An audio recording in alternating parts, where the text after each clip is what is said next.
If that's okay with everyone, we'll call this meeting to order of the Unified Fire Authority on June 16th, 7:30 a.m.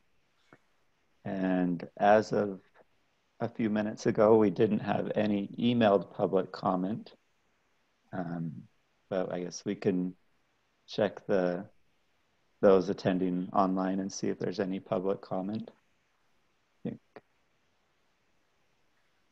Councilman Perry, just to check to be sure, Patrick, is the recording set?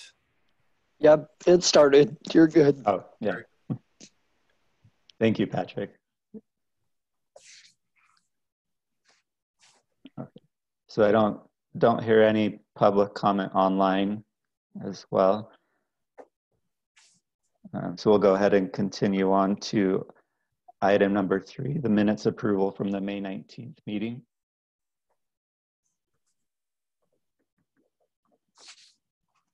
This is Councilmember Stewart. I motion that we move to approve the minutes from the prior meeting. Mayor Overson, second. Okay, so we've got a motion from Councilmember Stewart and a second from Mayor Overson, and we will go to a roll call vote. Okay, is Bailey on? No, she's not. Bowen? Yes. Bush? Yes. Ollie? Yes. Hale? Yes. Yes. Okay. Henderson? Not on. Yes. Hall? Yes. New? Yes. Overson? Yes. Perry? Yes. Reberg? Yes. Silvestrini? Mayor Silvestrini? Sorry, yes. Okay, Snellgrove? Snellgrove? Sondak? Yes. Stewart? Yes. And Westmoreland? Yes. Wonderful. Hale, yes, too. I didn't hear you. Hale? Yes. Okay. All right, thank you, Cindy. Okay, we'll move on to item number 4, the consent agenda. And I'll turn it over to Tony if he's got anything he wants to address, and then open up for questions from the board. Thanks, Chair Perry. I don't have any specifics from the month of May, but happy to answer any questions of the board. Any questions for Tony on the consent agenda?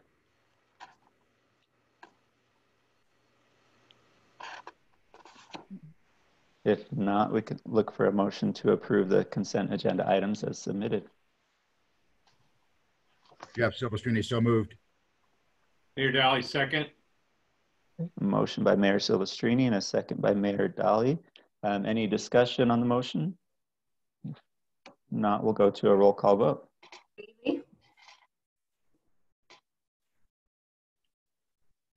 Kathleen? Aye. Bowen? Aye. Bush? Yes. Ollie? Yes. Hale? Aye. Henderson? Yes. Hall? Yes. New? Yes. Overson? Yes. Perry? Yes. Reberg? Yes. Mike? Yes. Silvestrini? Yes. Snellgrove? Yes. Sondak? Yes. Stewart? Yes. Westmoreland? Yes. Okay. Thank you, Cindy, and thank you, Tony. On to item number 5, the committee updates. It doesn't look like any of the committees met since our last meeting, but we'll ask you quick if you've got any updates. Chair Dolly, do you have any updates for benefits and compensation? I do not have any updates. Okay, thank you. Chair Silvestrini, any updates for the governance committee? No Okay. updates. Thank you. And Chair Stewart, any updates for finance committee? You'll see the end of our work for this year down further in the agenda. So we'll just take it at that point. Okay, thank you. All right, that moves us on to item number 6. We've got a resolution to designate the URS savings plan contribution amount for Tier 2 employees and to authorize the employer pickup of the employee contribution amounts. And we'll see if we've got Ari on the line, I believe, to go over this. Correct. If you'll recall, the board in July of 2018 designated a 6% contribution for the Tier 2 sworn employees to compensate for the fact of the changes that were made in that Tier 2 system, and a 3% for the civilian employees in that system. And we have been contributing that amount since that time. Last year in the legislature, they made adjustments again to the Tier 2 system and created enhancements for that so that now it is more beneficial to our employees. And as part of that, we are just reallocating that 6% contribution. And this is what that resolution does. So there's 3 things that are kind of happening. And the civilians stayed the same. Nothing changed with their system whatsoever. And so that 3% contribution into their savings plan, 401k, continues. But for the Tier 2 sworn, with the adjustments that they made, they changed the multiplier and the amount of time that you need in the system. So it creates a better pension on the hybrid side. So as part of that, it's an additional 2% contribution that's coming from the employer. And then there is a portion that is the employee contribution, which for this year is 2.27%, but the employer has the option to pick that up. We did a survey of our employees to see if they would prefer to have the employer pickup come up or if they would prefer to contribute on their own and increase the overall amount going in. And we didn't have a huge response to the survey, but the majority that voted for the employer pickup. So what this resolution does is simply take the 2% off the table of the 6% that we have been giving. 2% now goes to the employer side as an employer contribution. 2.27% goes from the employer as the pickup of the employee contribution, and that leaves a residual 1.73% that just stays going into the 401k. So this resolution memorializes that initial contribution, keeps it going, and just determines how it's allocated. If things were to change in the future, if that employer pickup amount were to go to a higher amount, we would bring that back to you.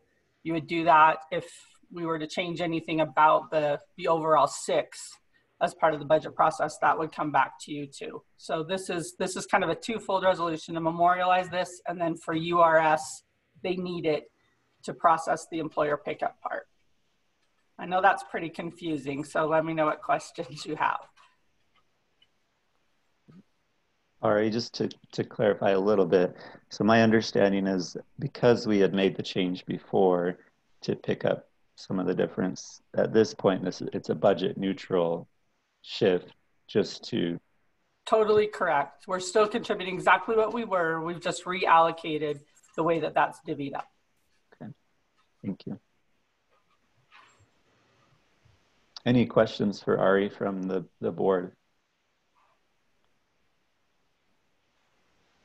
So, Mr. Chair, this is budget neutral to the organization, but it benefits the employees?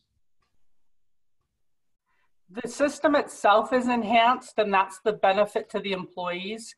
And so we were already providing extra compensation to our Tier 2 employees. So not all jurisdictions were doing that. So what this does is overall, it makes it better for employees in the Tier 2 sworn system because you have other employers that are now contributing more than they might have been otherwise. For us, it's budget neutral, and it's basically similar to the employees. It's just now they're switching instead of money into a 401k for their full 6%. Part of it is going into this enhanced, the system itself, instead of 2% per year, it increased. Chief, you could jump in on this. I'm not having that right in front of me, but 2.5% per year with the 25-year. Is that correct? it's 2% per year instead of the 1.5 for That's the correct, sworn. okay. And really 2 years ago, we presented a proposal that gave our sworn employees 6% like she indicated, because the concern about long-term retirability of a person at 1.5% per year, I was worried that we were going to find people in their 60s still working an engine and not really able to retire. So we made the commitment to do the 6% extra, but with the understanding that if the system was enhanced, that would be reduced, right? So the max contribution for those employees is 18%. And it's still what, 22 to 23% for the tier 1. So every time a tier 1 retires and is replaced with a tier 1, it's still a few percent less. But by preparing for that, the offset comes in the change as Ari described it. And that was planned should they change it. So it ends up working out well for the employee. And then Ari had the employees vote on whether they wanted to pay that fee themselves and continue with the deferred comp, or have us pick it up. And they wanted us to pick it up, which is totally fine with us. It defines how it lays out. And like we indicated, it is budget neutral because we simply shift the cost of that 6%. Most of it now is chewed up by URS because of their enhanced benefit. And the firefighters are extraordinarily pleased, those tier 2s, that get now a 2% per year. And for an organization, that helps us immensely in our firefighters making a decision about where to go, how to make their career work. They should work with us the full years, and with some planning, be able to retire before they're unable to continue their work on the engine.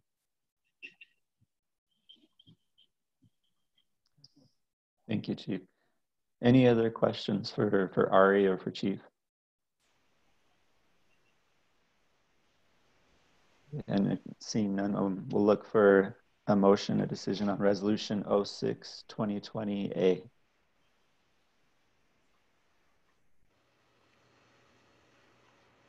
Mr. Chair, I'll make a motion to approve Resolution 06-2020A to designate the URS Savings Plan contribution amount for Tier 2 employees and to authorize the employer pickup of the employee contribution amounts. Councilmember Stewart, second. All right, well, a motion by Mayor Hale and a second by Councilmember Bowen. And we'll do a roll call. Any discussion on the motion, I should ask. And we'll do seeing none, we'll move to a roll call vote. Bailey? Aye. Bowen? Aye. Bush? Aye. Dolly? Yes. Hale? Aye. Henderson? Yes. Hall? Yes. Snoop? Yes. Overson? Mayor Overson? Yes. Perry? Yes. Reberg? Yes. Silvestrini? Yes. Snellgrove? Yes.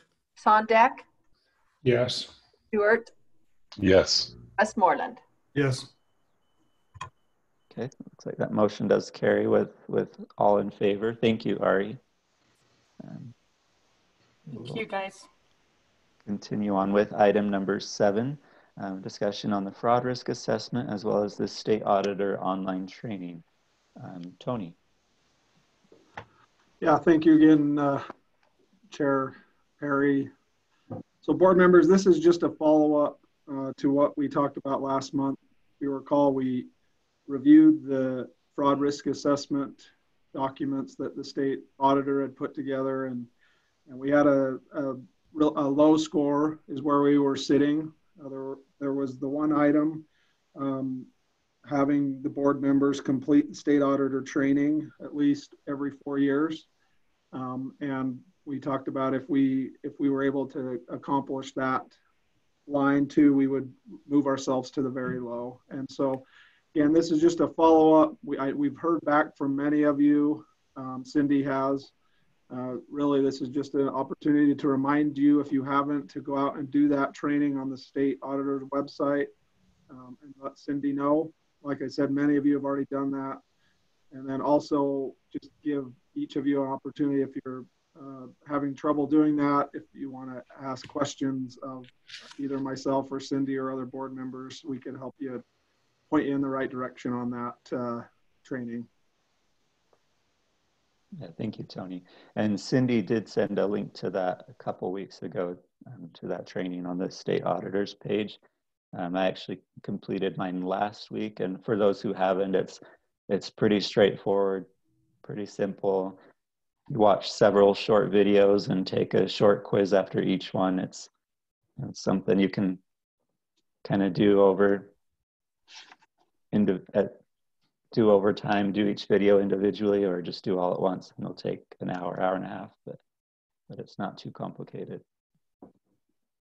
Thank you, Tony. Any questions on that from the board?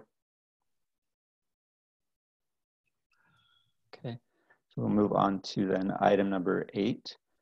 This is page 19 of the meeting packet, and a discussion on the oath and honor statement. And I believe we'll have Council Member Stewart address this to begin with. Yeah, so when I was chairman, I'll just give a little background, and Chief and others, if you'd like to jump in, is when the state auditor's audit kicked off of us. And during that time, a lot of the things that I was going through felt a lot like some experiences that GE had a number of years ago, and I used to work for them.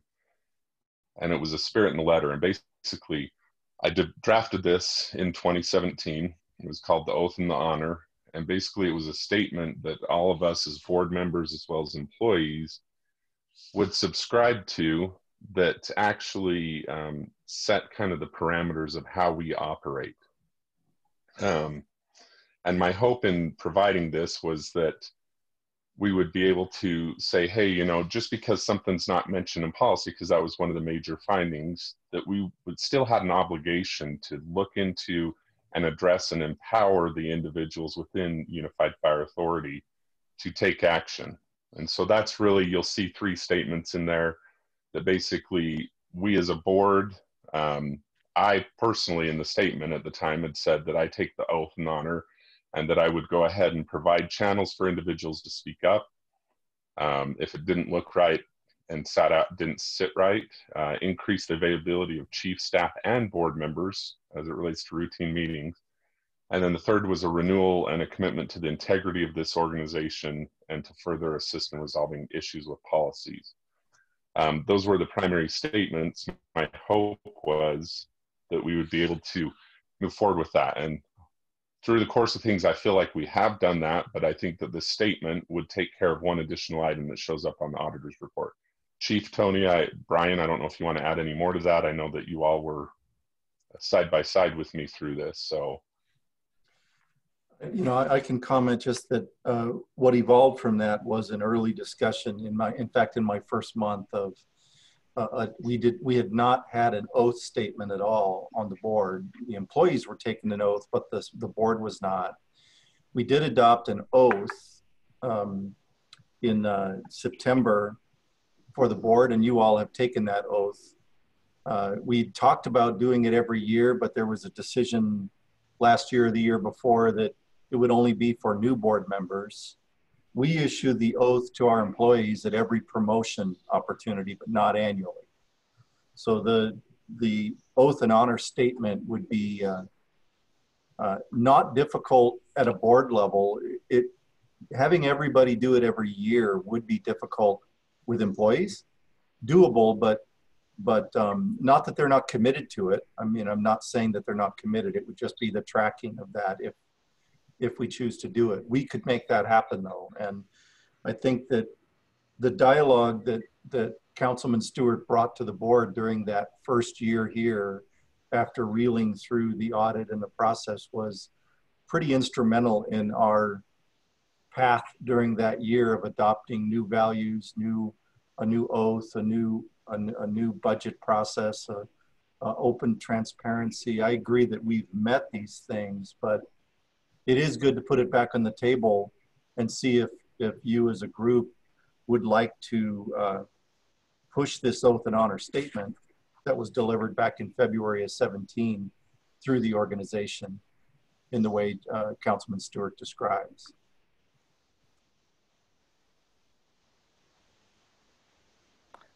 Mr. Chair? Go ahead, Mike. Would this be a resolution that the board would adopt every year? Is that how we would handle this? Or any idea? I'm just curious what the process would be to sort of ratify this document. So my understanding is it's something we would decide if we wanted to take that oath annually and kind of have that, I guess, approve that statement and take the oath annually. Sheldon, I don't know if that's... Yeah, let me kind of, maybe Tony or Brian, you can jump in. Basically what it was this came back up because of what was listed in the items that could be done to increase the points with the auditor. I'm one of those guys that goes for 100%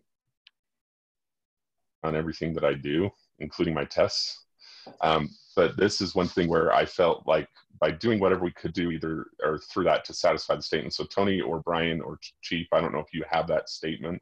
Yeah, I do. I can read it out and then the board can talk about it. But it says our employees and elected officials required to annually commit in writing to abide by a statement of ethical behavior.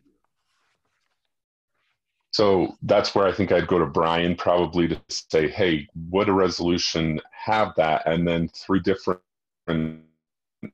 functions, we have employees do acknowledgements. We just barely finished doing our acknowledgement of all policies. I did it through an online portal and I acknowledged all the policies that relate to Riverton City. Same thing with my personal business. We just recently did a board acknowledgement. So I think annually what you'd see is the board adopt and agree to the policy, and then the employees would ratify that policy annually through some packet that's in an HR push that they do where they're acknowledging other statements of the organization. Yeah, that's right. I think the board could collectively do it each year. It's wrangling the full membership that would present the challenge. I could see it going out through an LMS. In writing is sort of a pretty broad term. It could go out through an LMS assignment. If you wanted to take it a step further, you'd require everyone to actually sign a copy of the statement and return it. That would be a challenge, I think, bird dogging all those down. An LMS, which is the learning management system that assigns things to employees, if you're not familiar with that acronym, would probably be the mechanism to get all the employees to sign on to it. Did that answer your question? Yeah, it did. So I personally would like to see this move forward because I think it's kind of what I call that. I think we had a comment from Richard Snellgrove. This is an item that there's certainly no downside to implementing this. Only good can come from this. There's no additional cost, expense. I'm in support in favor of this and would like to see it move forward. Okay, thank you. So it sounds like then kind of we're talking about something annually the employees would review and agree to, as well as the board would review it annually and agree to it. Chair Perry, if I could just maybe put that out in a motion even, but what I'll do is I'll just make the statement is I think that what we should do is the board should adopt the policy each year because it may need to modify or change. And then that policy then gets pushed through LMS. So my motion would be that we go ahead and adopt an oath and honor statement that's approved by the board. And I would suggest that we use this first one with some modifications to clean it up and then move forward to push that out to the employees annually through LMS and that this would occur annually going forward. That's my motion. I will second Councilmember Stewart's motion. Okay, so we do have a motion by Councilmember Stewart and a second by Councilmember Snellgrove. Do we have any additional discussion on that motion? This is Dan. I would assume you would like us to bring back a draft policy for consideration following this as a template That's what I. If you had comments about this template, we can get that either into the draft or put that in front at the next meeting. Fair? Yeah, I would just modify then slightly to say that you bring back this new policy, that we ratify that policy for this first time. Good. Okay. And Councilmember Snellgrove, you're still in agreement with that? Roger that. Okay. And was there any other discussion on that? Okay. So just keep it simple. Okay, thank you. All right, so we'll go to a roll call vote on that. Bailey? Bowen? Aye. Yes. Bush? Dowling? Yes. Hale? Aye. Henderson? Yes. Hull? Yes. Knoop? Aye. Overson? Yes. Perry? Yes. Reberg? Yes. Silvestrini? Yes. Snellgrove? Yes. Sondak? Yes. Stewart? Yes. Westmoreland? Yes. Okay, thank you. So it looks like that is unanimous. So, so next month we'll bring back a kind of revised, finalized version of that. Oh, thank you, Sheldon. And I guess, I don't know, Brian, maybe we can mention as well that we also discussed the possibility of adding some ethics training along with our annual open and public meeting review. Yeah, that's correct. I'll do a ethics overview, which is a separate line item on that particular checklist as part of the open meetings training. So you'll see that in January, February.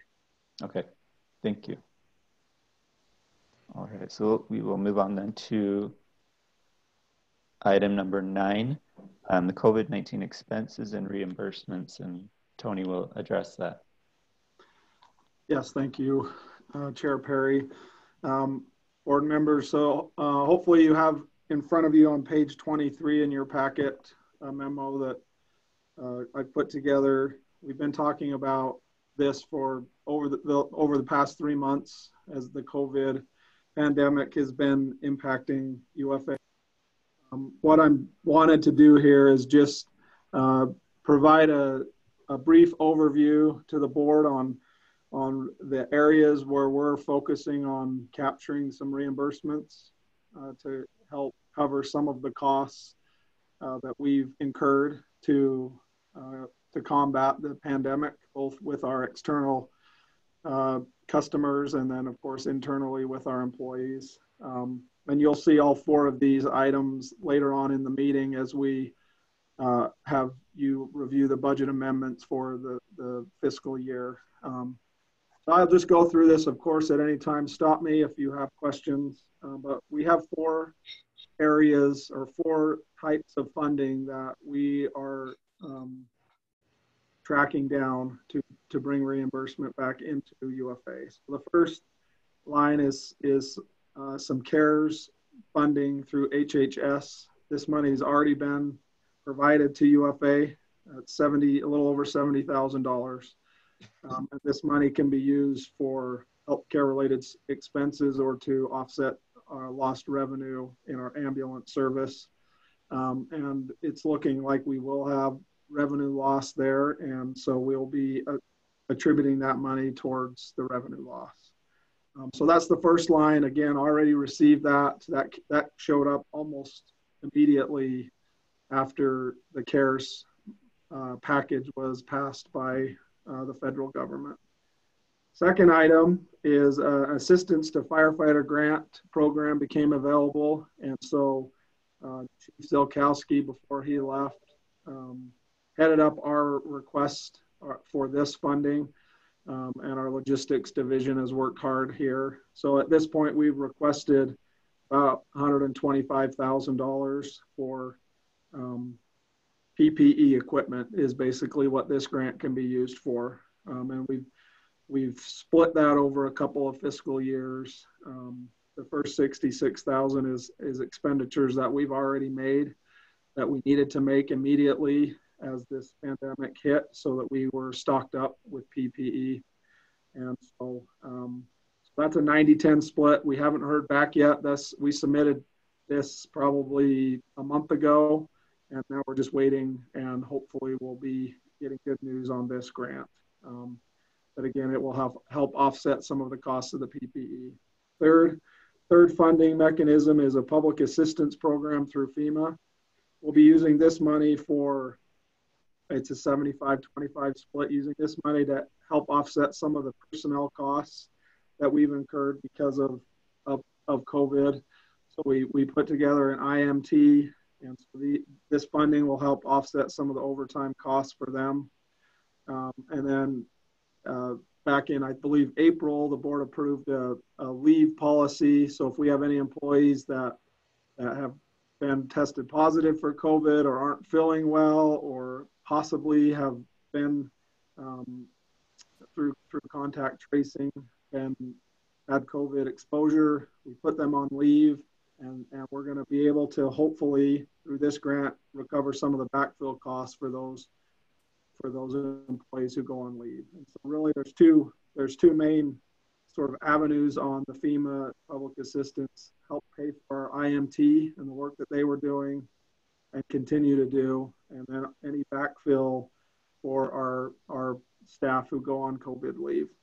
There's also some possibility of PPE recovery in that grant too. So we'll be looking at that. We have to make sure not to double up. So any PPE funding we request through the AFG grant, we can't do it through the public assistance. But if there's additional PPE, we'll go ahead and request it through that program as well. And then finally, the big one really is the CARES funding through Salt Lake County for the emergency management support. You can see that's a little over 1.2 million. And so that is going to be used to cover the response from our emergency management team, the staff that we brought in off of operations, covering all their time, the overtime that the EM staff are putting in, which is quite a lot over the past 3 months. And so that's 100% recovery through Salt Lake County. And we've already started to submit those reimbursements, and we continue to submit those as we work through each of the payroll cycles. So those are the 4 avenues, and we feel pretty confident that we're going to be able to capture this funding. None of them are guaranteed, but we feel good. We've done a lot of legwork and groundwork and kind of received initial approval on a lot of these, so we feel good. And so, again, just wanted to put this in front of the board so you can see the work we're doing to help offset the COVID costs. And again, now happy to answer any questions that the board might have. Mr. Chair, I have a question. Go ahead, Jeff. Yeah, so Tony, and this is for Chief too, so I just want to make sure that that UFA, in fact, does get reimbursed, and I'm counting on you guys, I guess, to let us know. Each of our municipalities has received, CARES Act funding from Salt Lake County, and and a lot of in some jurisdictions like Sandy, Draper, that have their own fire departments, they may be expected to pay some of those COVID-related costs for their police and fire.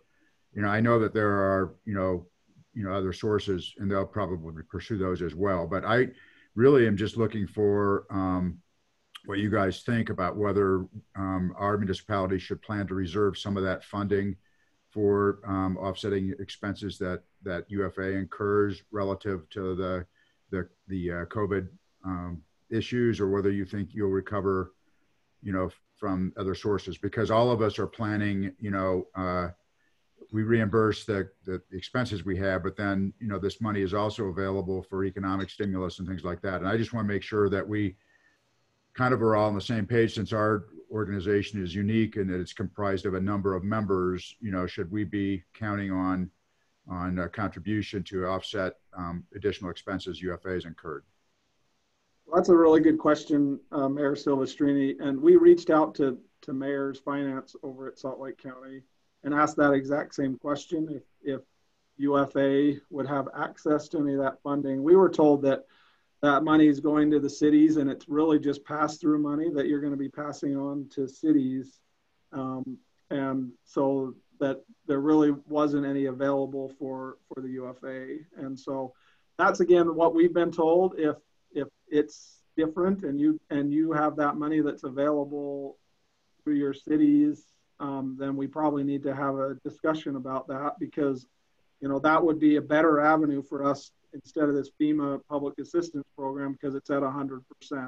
And so, but that was our understanding from mayor's finance at the county, is that money was going to the local governments really as just a pass through to the local business stimulus. So that was the latest we heard. So I did raise this issue with Mayor Wilson, and Mike, you might be able to help, but I didn't get a definitive answer. It's kind of like, yeah, you might, you know, you could use it for that. You could use this money for that, you know, other cities might be using this for that, this money for, you know, their police or fire. You know, I don't know if the county is, or even on what basis the county would be able to, you know, provide more funding to UFA on this. So you know, the bottom line of it is, I'm interested in using the CARES Act money for what it's intended for, which is to offset the additional expenses that we have incurred because of the pandemic. And I, you know, don't think any of us want to see a budget amendment or you know, a problem, an increase to our member fee as a result of, you know, for which we have not budgeted and will not have budgeted as a result of not using some of this CARES Act money for UFA. So I guess I'm inviting you to have that conversation about whether we should use some of this for UFA. Mr. Chair, may I speak to this? Mr. Chair.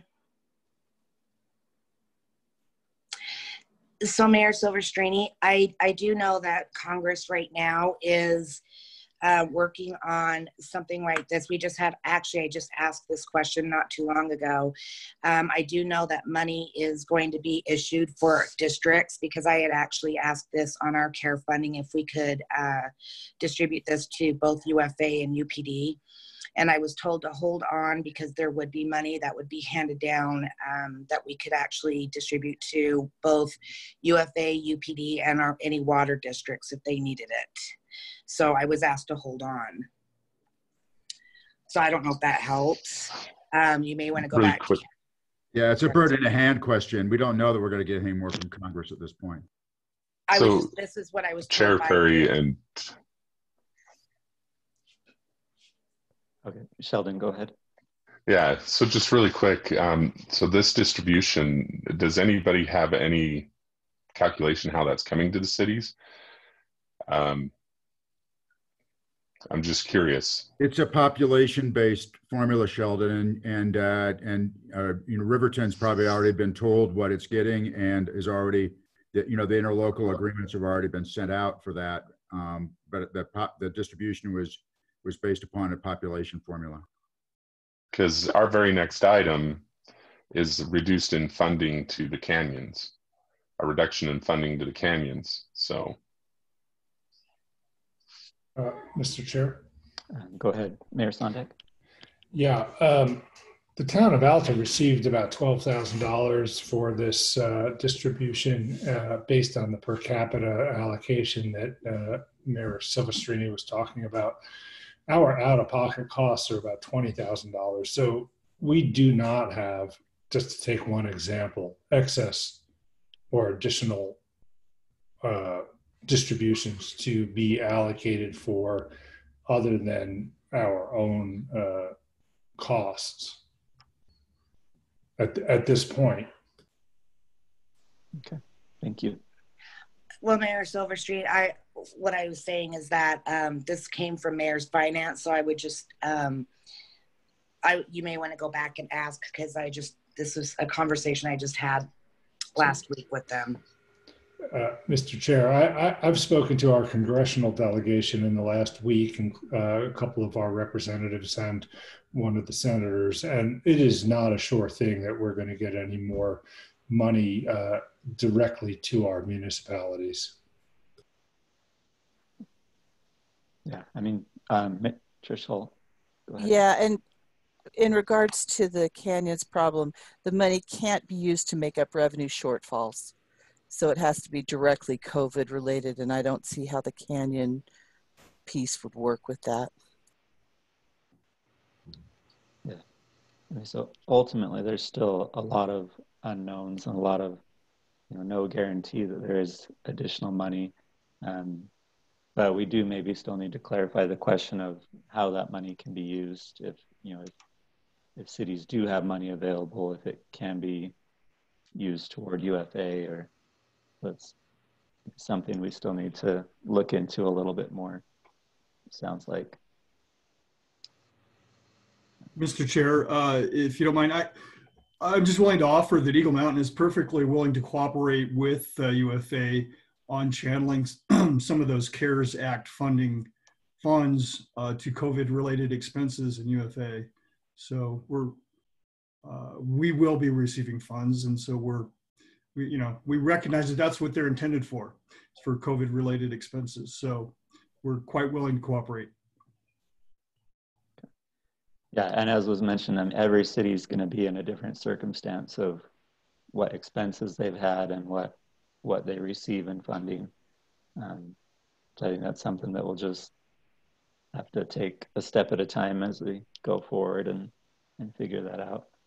But I do want to thank Tony and his staff for early on starting to track these expenses and having them categorized and outlined so they can apply for some of this funding. I think that's also very, very helpful for our organization to have that outlined and already applied for some of this reimbursement and assistance. So thank you, Tony.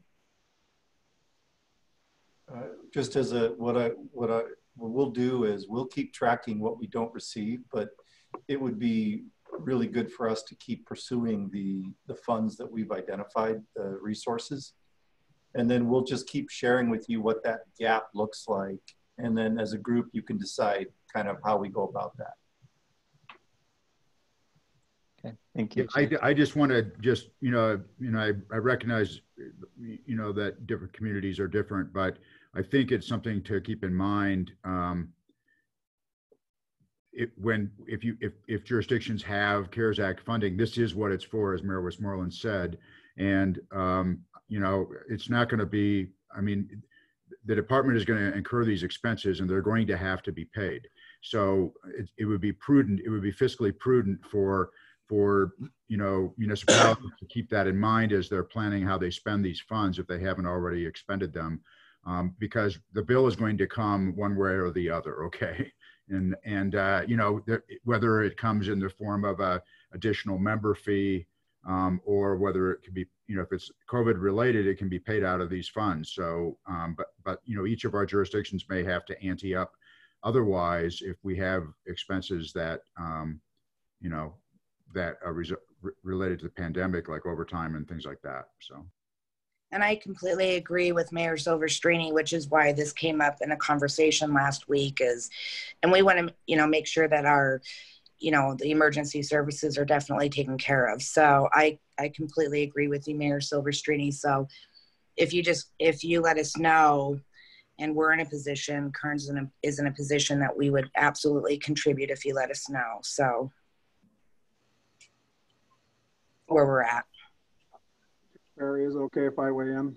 Yeah, go ahead. I think we're welcome to have that money sort of work its way towards us. The challenge is I have no idea how much each of your entities are getting from the county. I suppose if you want to reach back out to us and tell us what's available after you've had a chance to look through your disbursement, and then some of that funding can, again, like I said earlier, if we get 100% through this CARES Act instead of 75 through the public assistance program, that's better for UFA.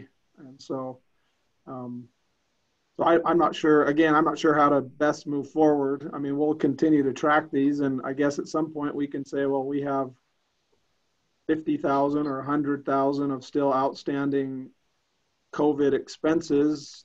Any of you or cities willing to forward some of your money to us? We could do that if that's the right approach. I'm just not sure which avenue to go down. But at the end of the day, I agree with all of you. We want to get these covered. And if we have CARES funding, however that's out there, to try and capture that, we want to do it. Thank you. Yeah, and it sounds like, I mean, as municipalities, we still need to kind of answer that question for sure of if the money we receive can be directed to fire and police and some of those agencies. I know that was kind of the initial conversation, is that it was designated for businesses and economic stimulus. So that may be a question that we need to pursue, as well as where we can direct that money and the best way to do that. Well, I can weigh in on that, Mr. Chair, because the money is available for pandemic-related expenses. And while it was suggested that some of it might be used for economic stimulus, it's principally to be used to reimburse municipalities for the expenses we've had related to the pandemic. So, I mean, we've been keeping track of those. So, additional technology to allow people to work at home, those things are eligible. The police and fire are definitely eligible. Okay, that is not a question.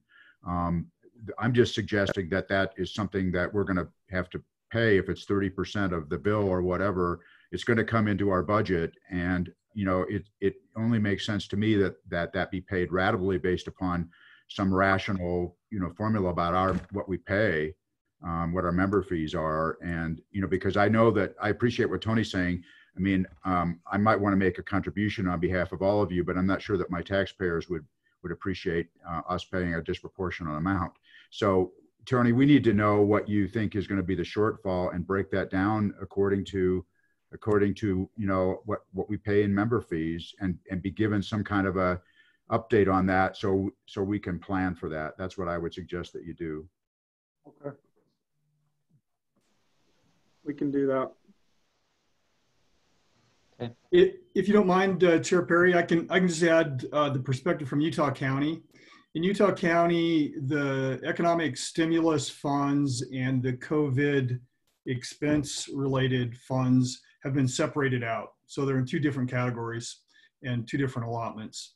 So we're definitely cleared to cover the costs of any COVID-related expenses. So I think as long as, whether it's a fee or a bill, just so it says, COVID-19 related expense, I think we're covered, and we're willing to pay our share. Yeah, I think this is Rob Daly, but I would agree with that. My understanding is that if you start to use your funds to provide economic stimulus for your business that came through the county, I think that's a little bit dicey. I think that's a county function, and I would have to defer to the county. Maybe Mike Reber can weigh in on that, but that they're really just for COVID-related expenses. And I know from Holiday standpoint, our distribution's over 900,000, and there's no way that we're going to be able to justify spending that much money for impacts to Holiday, because we just simply don't. Because we contract for a lot of these services like UFA and UPD, we don't have a lot of direct expenses. But if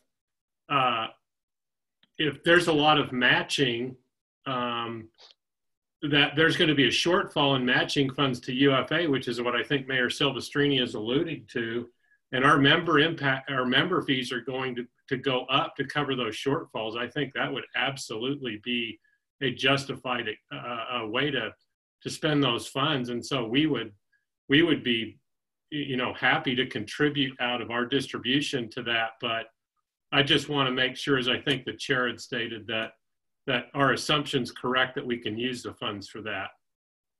And I think we're going to have to do that by probably mid to September to the 1st of October, I think, is what was in the contract with the county. So that'd be kind of the target date.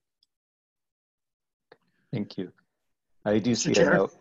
Mr. Chair, Go ahead. just to follow up on Mayor Dolly's comments. Salt Lake County, as you probably all know, just initiated today a business grant program. I think it's a $40 million grant program that we have available to any businesses affected by COVID-19. And so Salt Lake County has set aside a lot of those dollars for an economic recovery program. And those grants are available for, you can fill out applications today, starting today for that. So if that helps people think about how they're spending those COVID dollars, just understand that we've got a $40 million economic business grant program that's launching today. Okay, thank you, Mike. I want to note too, on the chat, Clint Meekum made a comment that Mayor Silvestrini is correct. COVID-19 response related expenses are primary eligible cost for CARES. We only have verbal commitment from feds that CARES can be used for matching, nothing in writing yet. If that helps, a little note from Chief Meekum. So do we? Sorry, Chair, so as I'm hearing this conversation, I mean, it feels like to me, and if somebody wants to point me in a different direction, we can, but if the cities are willing to sort of funnel some of the costs that we've incurred, especially for these personnel costs for the IMT and the backfill for the COVID, to me that feels like a better avenue than trying to go through this public assistance program and only get 75%. And we're talking, I mean, I don't know all of your cities, but if Holiday received 900,000, we're only talking about our estimate for this year at 235 total across the whole UFA for those costs that we were going to request through the FEMA program. So, that would be, if we break that out through the member fee, Holiday's would be well under 100,000, maybe even under 50 for their portion of that. And again, all of the cities would be similar. So I don't know, again, it feels like maybe we just go down that route instead of opening up this whole FEMA public assistance portal and submitting it that way. But I'm willing to do that. We'll love the board's thought on that. If we ought to just scrap that avenue and capture this 100% through the CARES funding that's rolling into the cities. I think Mr. Chair, if I can speak, I think that we're going to have to be careful because as Alta said, I think some of them are not going to be in a position where they will be able to pay that. But I think some of the larger cities, that got more of the money would be in a position to do that. Kearns is in a position, I think Mill Creek's is. Holiday said that they could do it. I don't know what the other cities got, but we might have to do it in that way. I don't know how the board feels about that. This is Gary Bond. Could I weigh in? Go ahead, Gary. The issue of CARES was a lengthy discussion at the last Greater Salt Lake Municipal Service District. I was late to the meeting, but I did get an email which has not been mentioned, which several of you on this board received. Immigration Canyon get an allocated fee of about $46,000. As a member of the UFA board, I specifically, from the get-go when I heard about these funds, wanted some portion of this to go to UFA, particularly the firehouse in the canyon. And I have been told that UFA is probably not going to qualify. And the reason is this is more of a legal issue. And as a matter of fact, I'll read to you the topic of it. During tonight's MSD board meeting, I mentioned that the County District Attorney's Office is available to answer questions about use of the CARES Act, pass-through funding from the county. We appreciate this assistance. That office has attorneys who may know the federal guidelines better than anyone else in Utah. The goal for all of us is to avoid using the funds for anything that would be disallowed and require payment even years later. And my understanding is UFA could not get monies that I want to allocate from Immigration Canyon because they've already received aid. And even Roos Diner, we considered that, and they don't qualify. This is a legal issue, and I would recommend that Brian, representing UFA, contact Ralph Chamness, who's the chief deputy at the Salt Lake County District's office, and get a legal opinion on this. Because as I've sat and listened to the discussion over the last 10 minutes or so, it's very similar to the discussion that I had about my getting part of our $46,000 going to UFA, and I was finally told by our mayor that no, we will not meet that legal requirement. And apparently if you received any previous assistance for coronavirus, you do not qualify for these CARES dollars. Mayor Silvestrini, am I correct in that it said that we could pass through to districts? Is that correct? So we can definitely, in fact, this is what the money's for. We can definitely reimburse our fire department and our police department. I already raised this with UPD as well. There are COVID-related expenses for first responders for both police and fire, and that's what this money is primarily for. And as Clint said, we're allowed to use this money to reimburse UFA and UPD. And if we were a municipality that had, if you had your own police or fire department, you would be the only ones to look to for this. So, so Salt Lake City, Sandy, South Jordan, those places, their police and fire expenses are part of what they're using this money for. And all I'm suggesting is, and Tony, I think if there's another avenue to collect money, I'm all for it. I do want to confirm about whether we can use our CARES money to pay the matching part or not. That may be what the deciding point is on whether we just pay this out of our CARES Act money or whether we seek reimbursement under a FEMA program. But I'm just saying that we should all expect to get a bill from UFA, and it may not be that big of a bill. I mean, that's what Tony just said. I think it makes sense to break that down by jurisdiction to see what it is. There may be some that struggle to pay it based upon what they got, but there are others of us that are going to be able to pay this, and we should pay it. Mr. Chair. Go ahead, Mayor Sundbeck.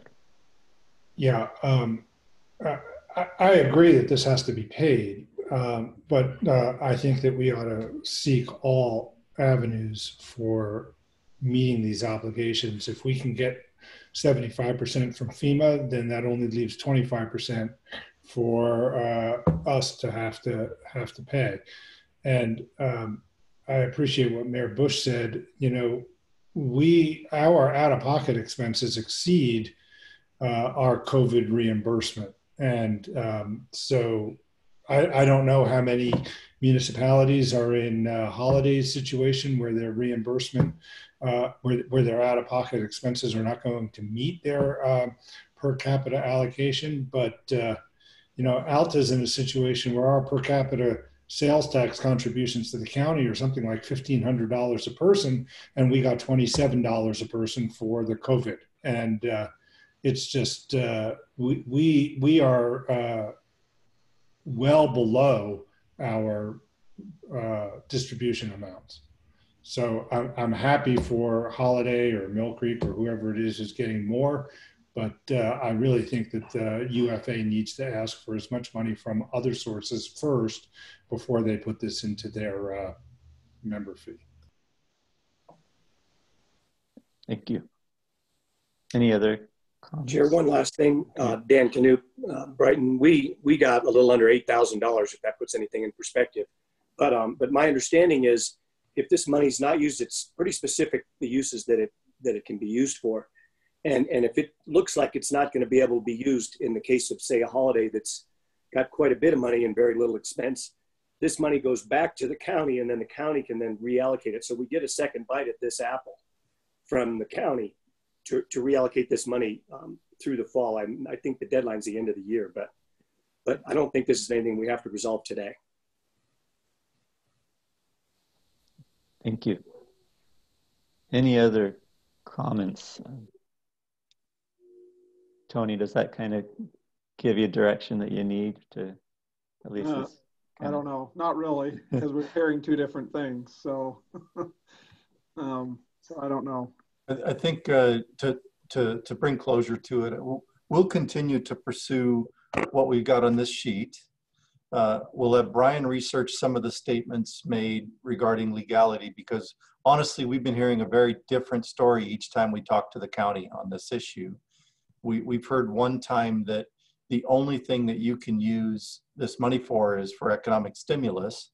And it sounds like maybe that's a separate issue, and the only thing you can use this for is your direct expenses. We need to figure out what that is. We also need to figure out that if we apply for the FEMA funding, does that disallow our ability to submit the remaining 25% to you or not? Because perfect world would be we go after every dollar we can through the regular grant and then bring you a much smaller number to consider for CARES. But like Mayor Silvestrini said, either way, it's a cost. It's a new cost that we have to find the money for in some manner that affects us. But we'll keep working down that road and do that work and bring back more discussion at the next meeting. I do agree that it's not something we have to solve today, but I think we have enough direction to get some clarity and continue to work it through. It's new for everybody. All of the CARES funding is pretty much something we have to be open to exploring together anyway. So does that make sense? Fair? So we'll go down that road, and thanks for the discussion. It was really healthy. Thank you, Chief. Okay, so we will move on from that to item number 10. This is Chief Peterson to discuss the mid-year reduction by Salt Lake County to Canyon fees.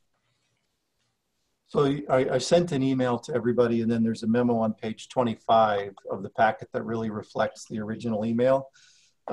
We've been able to dig into this a little bit further, and there's a couple of key things that and then I'd like to make a recommendation on which one we attack this at this moment. The county's been really good about this conversation relating to the canyon fee. They've been pretty open to the idea that they'd like to increase it to fully cover the costs.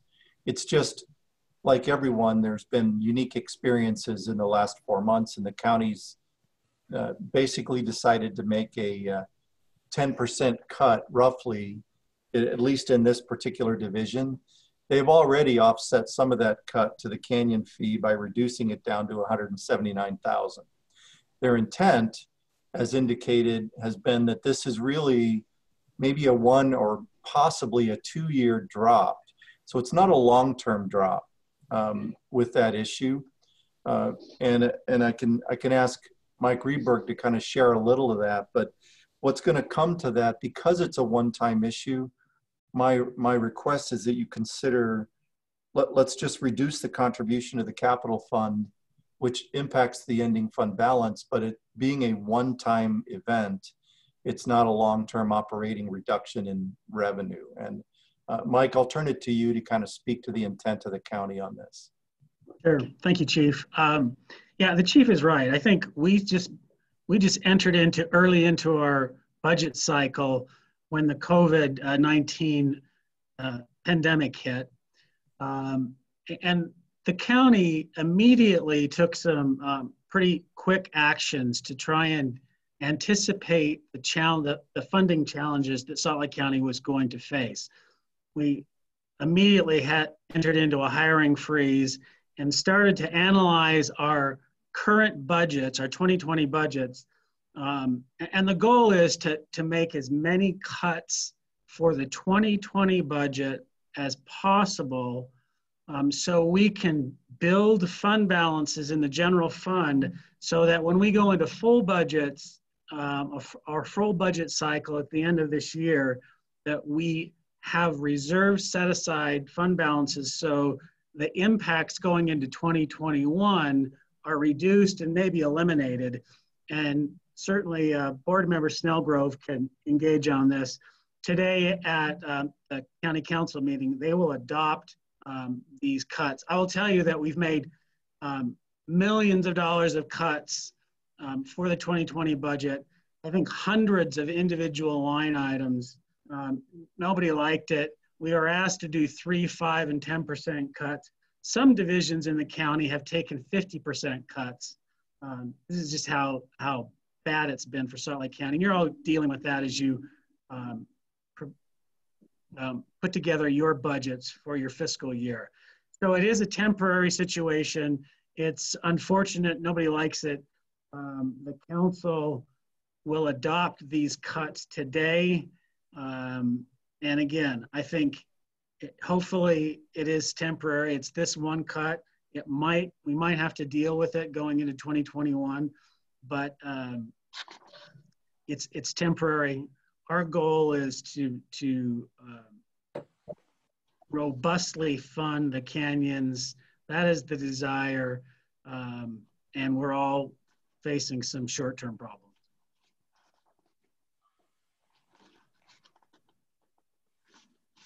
So if there could be some discussion. My ask is here, and to contribute the reduction in the capital fund, and in the move to the budget amendments, that is reflected in the amendments. You don't have to take action on this ask, but in the amendments coming up in, I think it's item 14.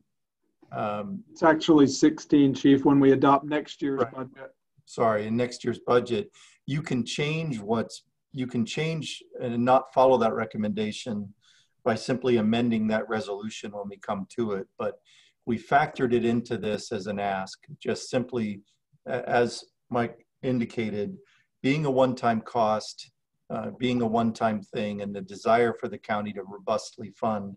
I'm really concerned about cutting the fuels crew at this moment. That affects a lot of people in regard to both the match that's required area-wide and the value of having a 10-person crew. It is a 6-person, and hopefully it'll be 10 if the state grants come through to offset that. But that brings value everywhere, from Harriman to immigration to the canyons to Holiday to Cottonwood Heights to Mill Creek. That brings a lot of value, but it is the one area that's a cut that would be directly related to the canyon, and I thought it was appropriate to at least put that more directly in front of you. But I'll just stand on that being my recommendation, that we take that second bullet and go with the reduction of the capital fund. So Chair Perry, this is Councilmember Stewart. I support what the chief's recommending, because we may also see a change in leadership with the county, and we don't know what that change is going to do either this new year. So I think it's good to take that measure, and then we need to make decisions later that may be more definitive. Any other discussion or questions for Chief on this item? So, Mr. Chair, I'll support what the chief says. It's not a great choice, but I will run a red flag up that I am concerned that we seem to, raid the capital fund every time we have a problem, and I don't like that. That is going to come back to haunt us and additional expenses later on. So, I don't know what else to do about it, and it seems to be the least or the most palatable of bad choices, but I don't like it. Thank you. Do we need or Chief Peterson, did you have another comment? I was just going to share that this is where we have pushed our excess fund balance over and above, as opposed, this isn't yet rating, it's simply not transferring as much. You'll see me raid that by $1 million next year to offset the smoothing of the capital plan, which is really what its intended purpose is. This is simply the more cash we can move into the capital fund, the better we can smooth out the costs long-term for capital. And that's where my struggle is as well. A bigger struggle is too much dependency on underexpend each year is not healthy for us. But we do have a plan where when that $2.8 million note comes off, that really will bring $1 million less dependency on underexpend. And then it becomes really sustainable long term. The cash we've been putting into the capital fund, which should bring us to close to 3.5 million, is there to help us smooth this final transition to make that happen. So every dime we pull out of that reduces our ability to smooth, but I do believe we're in a reasonable space, and I agree with Mayor Silvestrini. It's the best of 4 ugly options. Thank you. Do we need a motion on this from the board for direction? I yes, think this is essentially going to alter the final budget. So yeah, we want the board to choose an option and vote on it. Okay.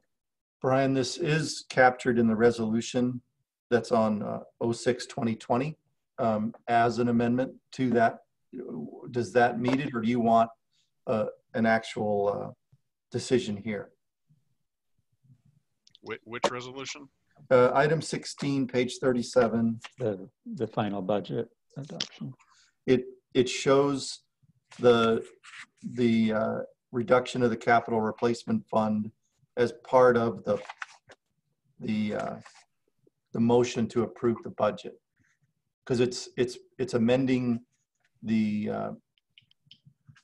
budget for the next fiscal year. If you page 35 has the piece, page 37 has the itemization for both the canyon protection fees and emergency management. Right, but the board hasn't indicated that those should be included in the final budget as compared to the tentative budget. Okay. So I think a motion, maybe we can do it after the next one, to just incorporate those changes, the 2 changes in from the tentative budget into the final budget. That's going to be the subject of that line item. I think that would be cleaner. Either way, we can do it right now. It doesn't take long to do the roll call, or we can do them combined. I can do them combined. Okay. Okay, so then if there's no other discussion right now on that, then we can move on then and discuss item number 11, the reduction to the Salt Lake County Emergency Management. And we do have Chief Meekum on the call, I believe.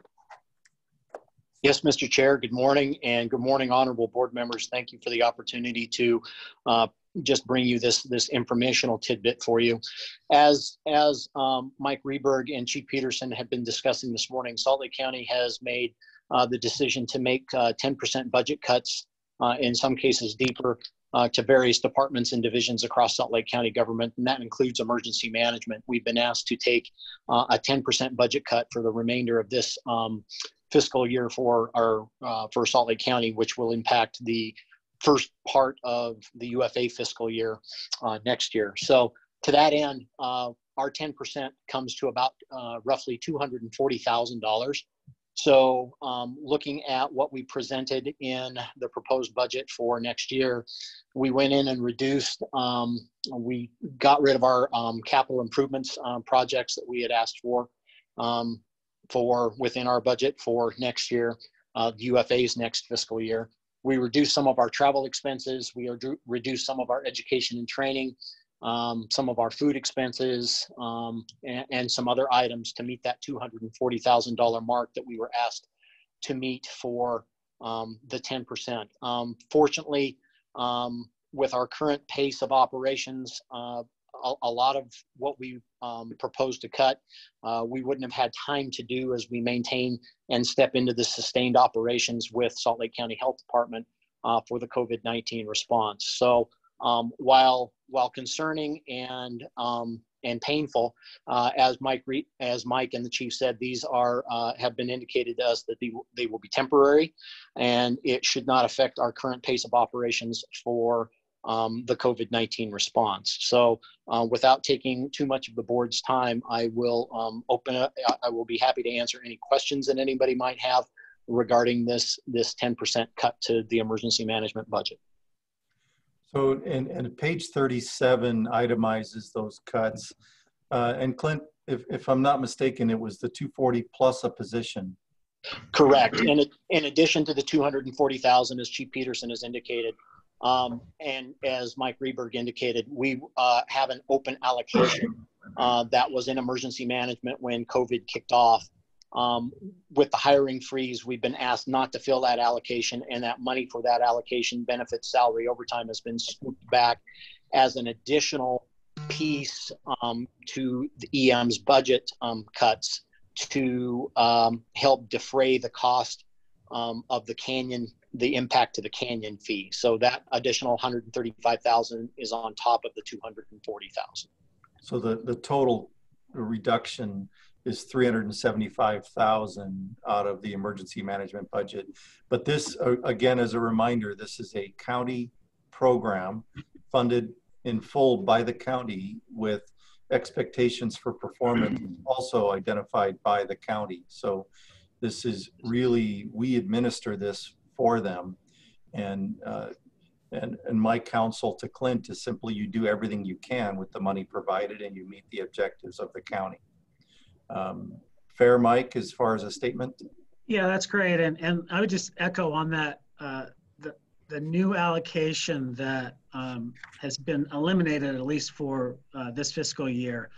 That function is actually being done right now by county personnel. So it was a logistics person, and Deputy Mayor Catherine Cantor has basically moved full-time over to COVID response and is handling that role. So it's a new position, so it's not like we're cutting an existing one.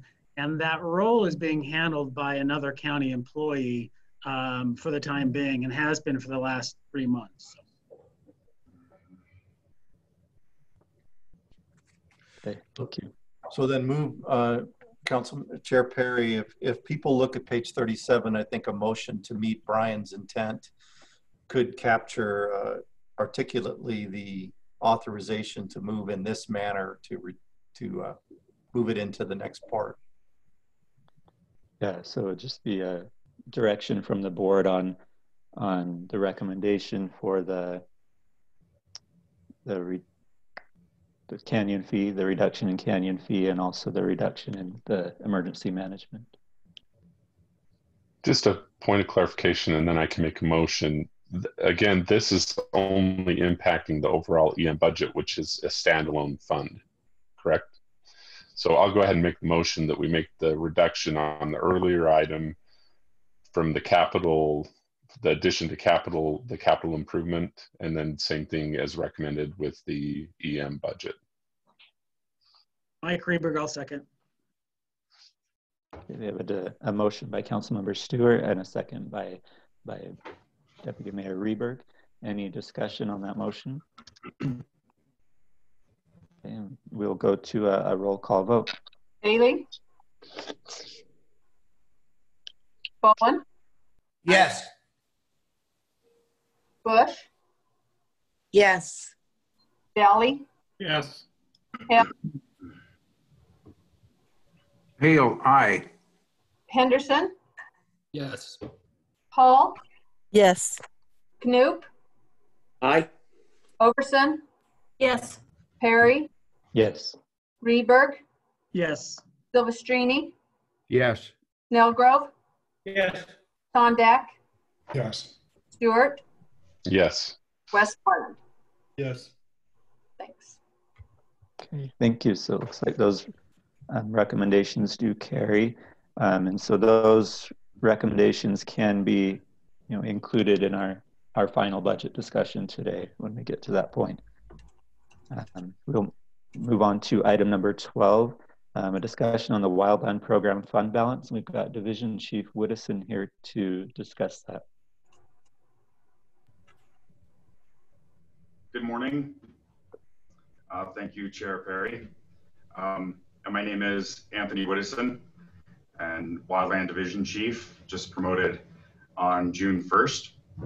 I'm honored to be part of UFA leadership and part of the Wildland Division. I've been associated with our Wildland Division in some capacity since 1994. I worked as a seasonal firefighter, a crew superintendent for Salt Lake 1, and for the past 10 years, I've been the captain at Station 103, operating as one of the wildland duty officers. I'm excited about this position, and I realize those those that have come before me have created some big shoes for me to fill. I'm going to continue their work with a focus on service delivery, maintaining fiscal responsibility, and using integrity as our guiding principle within the division. I look forward to our continued success, and I'm ready to face the challenges ahead. And one of those challenges we currently face is the position of our budget. So last year was a slow fire season, and our resources were on assignments far less than in previous years. This, combined with overhead cost, is the reason in large part why we're in this position today. Last year we started with $337,000 in our fund balance, and with the budget amendment, we're asking for $250,000 to balance the budget, totaling $587,000. So far, this fire season has not been slow, and we anticipate this trend to continue throughout the summer. To date, we have bills submitted to the state of Utah pending payment totaling $240,000. So we anticipate being able to pay the $250,000 back quickly. Having said that, I don't want to be in this position again, and I can't control the weather, and I think slow seasons as we move forward are inevitable. It's my responsibility to identify and control cost savings where that's possible, so that this program can be resilient for years to come.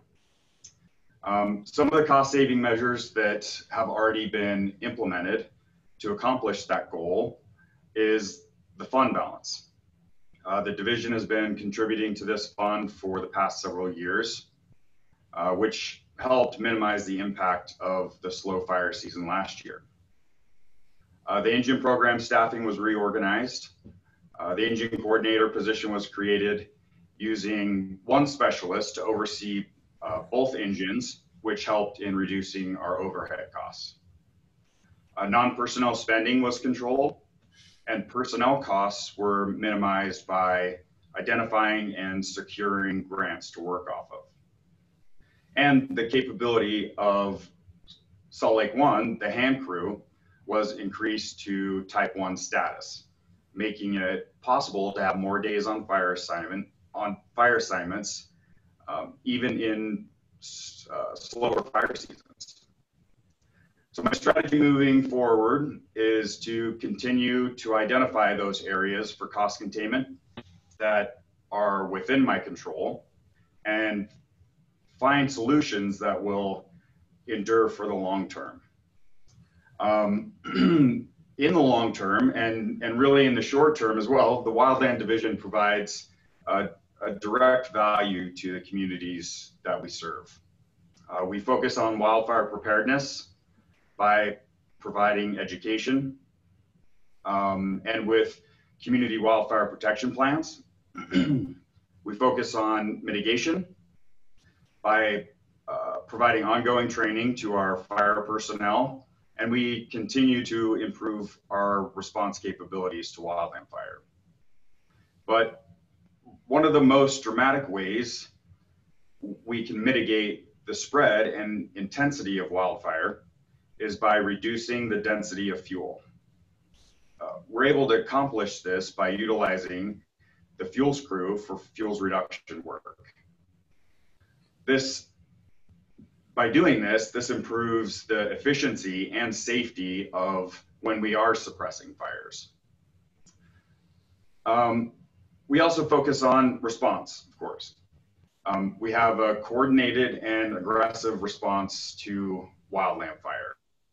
The Wildland Duty Officer is a great example of this aggressive and coordinated response. UFA is in a unique position when it comes to aggressive suppression in the urban interface. The state of Utah has delegated authority to our duty officers to order interagency fire resources and specifically air support quickly for that aggressive response. The state delegated this authority given the experience and qualifications of UFA personnel, which has been gained through the Wildland Division. The fuels crew is another example of this aggressive response.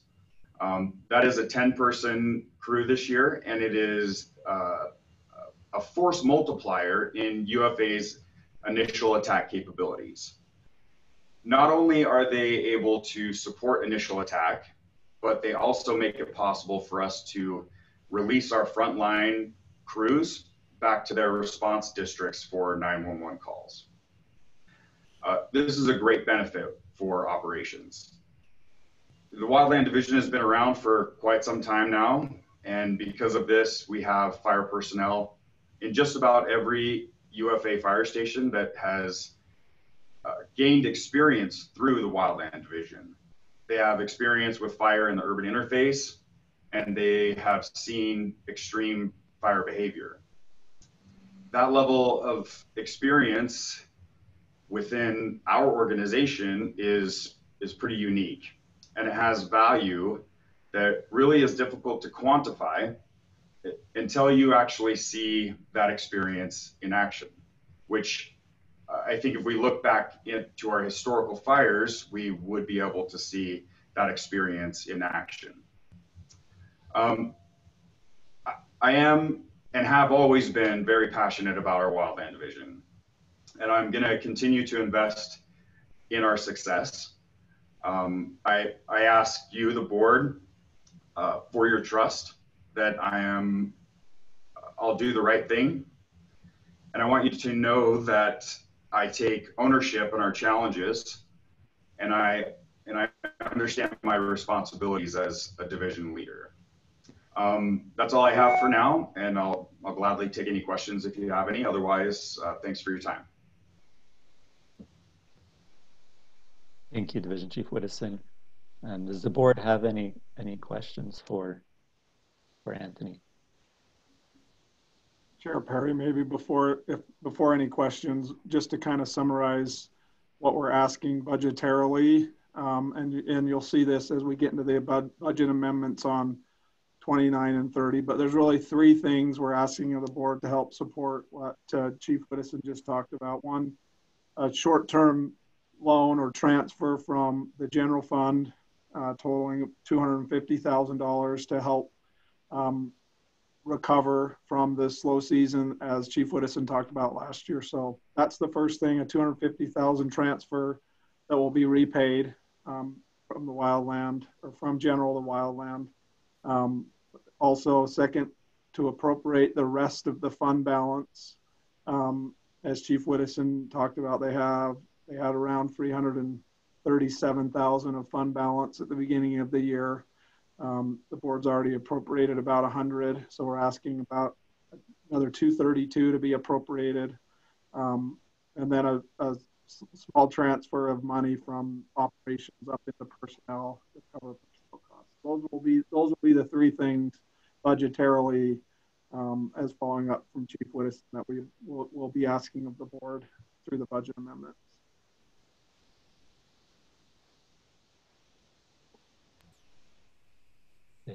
Thank you, Tony. Questions from the board for Chief Whittison? So it sounds like Chief Whittison, this year with the fire season, you fully expect to recover those costs in this season. Is that correct? Yes. Yeah. In fact, I mean, we've had a busy season already, and it's only mid-June. Like I said, we have submitted bills to the state that we are pending payment, and then part of that 240 that I was just talking about is the hand crew. Salt Lake 1 was dispatched to a fire in Arizona, and that's where they are right now. They've been there for 7 days, and that's included in that as well. And I fully anticipate that they would stay on that fire until they time out. Typically that's 14 days, so 16 days with travel or whatnot, and maybe even the possibility to extend for another week. That actually happened because of that increased capability with the hand crew to a type 1 status. So previously in the years past, we've been a type 2 initial attack crew, and we upped that capability to a type 1 crew. And that's the reason why they were deployed down to Arizona, is because of that status change. That region was bringing in all the hotshot crews to fight those fires. And in our area, the type 2 initial attack crews are still sitting. They're still not deployed on fires. So that was a really good move, I think, to increase that status. I think that's going to keep them out on fire assignments more often year to year. Right. Any questions from the board on this ask from the Wildland program? Just give a brief history. Is one of the challenges, some of you that were on the board 4+ years ago realized that the Wildland program had some challenges at a board level for a while, but one of the things we implemented in 2017 was to make sure that the money that they made in excess one year was saved in an ending fund balance as opposed to being swept in. And in some views, the money was being spent potentially inappropriately at the end of the year. We've been building that fund balance, and that really insulated us pretty significantly from the impact of a slow year last year. And Anthony knows that his responsibility is to get that built back up into that $500,000 to $600,000 range to manage a slow year, which will come again. And then if he uses it, it'll be built back up again to make sure that that fits. The value definitely comes back to the UFA in the way he described, but the value is not there if there's 3 to 4 bad years in a row as far as deployment. Good year for low fire behavior, but bad year for the program. That's the intent of building that up. So just know that Anthony was picked from a group of people applying for division, and he's already demonstrating some great leadership awareness beyond the issues of strictly wildland, but also in the idea of how that feels to you in regard to this program continuing.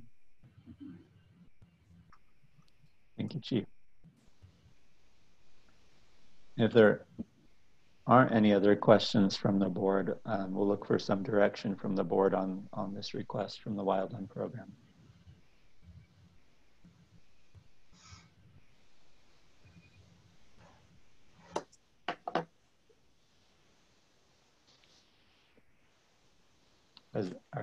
Are there any board members willing to make a motion one way or the other on the Do we need a motion? Do we need a motion on this one, Tony? Isn't this the actual budget amendments that we're doing? I think when we get into the public hearing, Alan, we'll cover them. Okay. Okay.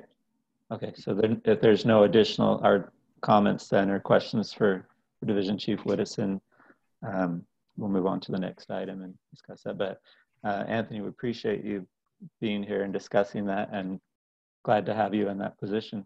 Thank you. Glad to be here. My pleasure. Thanks, Chair Perry. Okay, so on to item number 13 then, the public hearing to receive and consider comments on the proposed amendments for the 2019-20 fiscal year budget. So we do need a motion to open the public hearing for this. Mayor Knoop, I'll make a motion to open this hearing. Mayor Hale, second. Okay, motion by Mayor Knoop and a second by Mayor Hale, and we'll move to a roll call. Bailey? Yes. Bowen? Yes. Bush? Yes. Dolly? Yes. Hale? Yes. Henderson? Yes. Hall? Yes. Knoop? Aye. Overson? Yes. Perry? Yes. Reberg? Yes. Silvestrini? Yes. Snellgrove? Aye. Sondak? Yes. Stewart, Yes. Westmoreland. Yes. Okay, it's unanimous. So we've opened the public hearing for proposed amendments to the 2019-2020 fiscal year budget. Do we have any public who would like to make comments on the proposed amendments?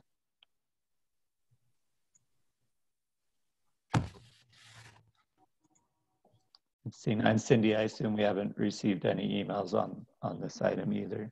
No, nothing. And Patrick, as far as you can see, there's no public comment being requested. Nope, nothing.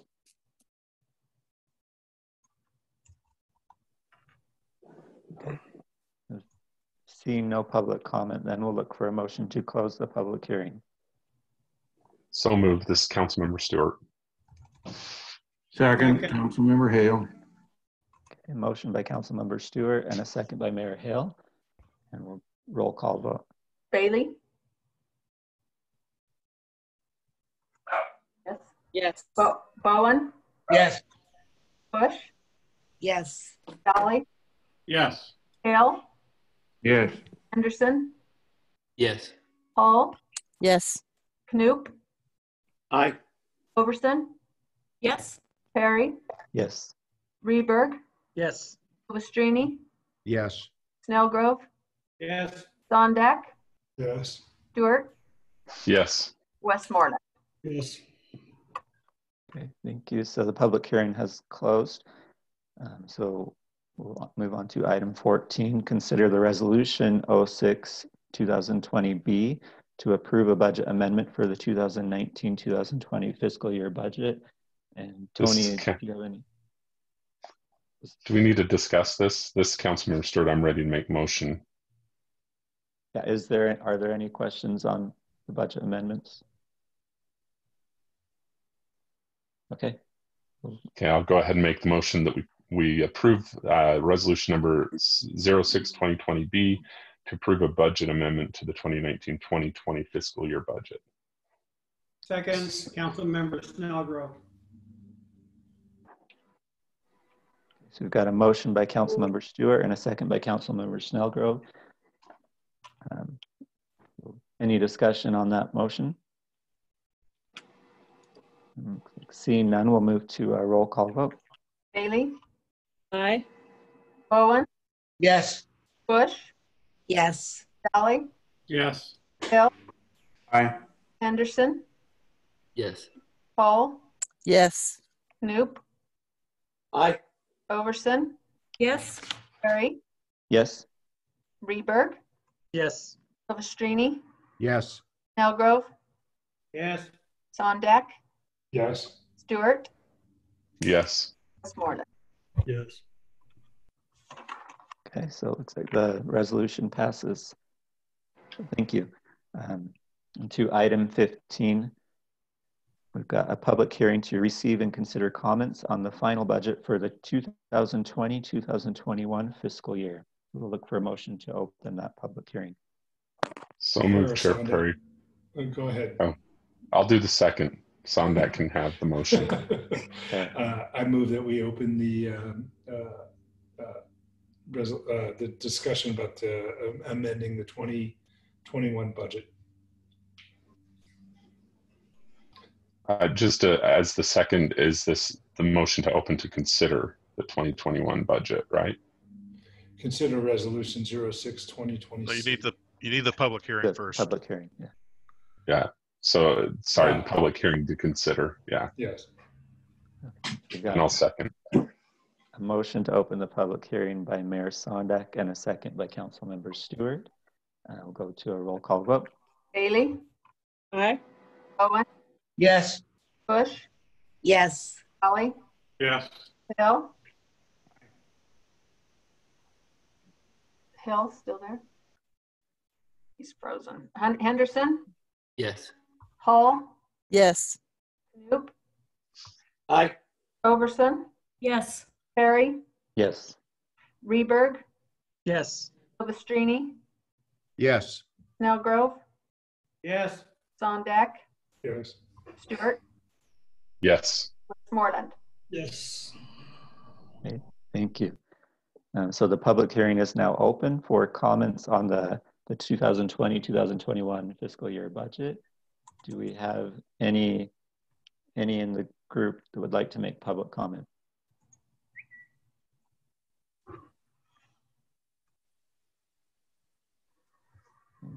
Patrick, if you don't see anyone. Nope, looks like nothing. Okay. All right, so seeing no public comments on the 2020-2021 budget, we'll look for a motion to close the public hearing. So moved. Jeff. Second. Who was the second? Mike Reberg. Okay, so motion by Mayor Silvestrini and a second by Deputy Mayor Reberg. And we'll go to a roll call vote. Bailey?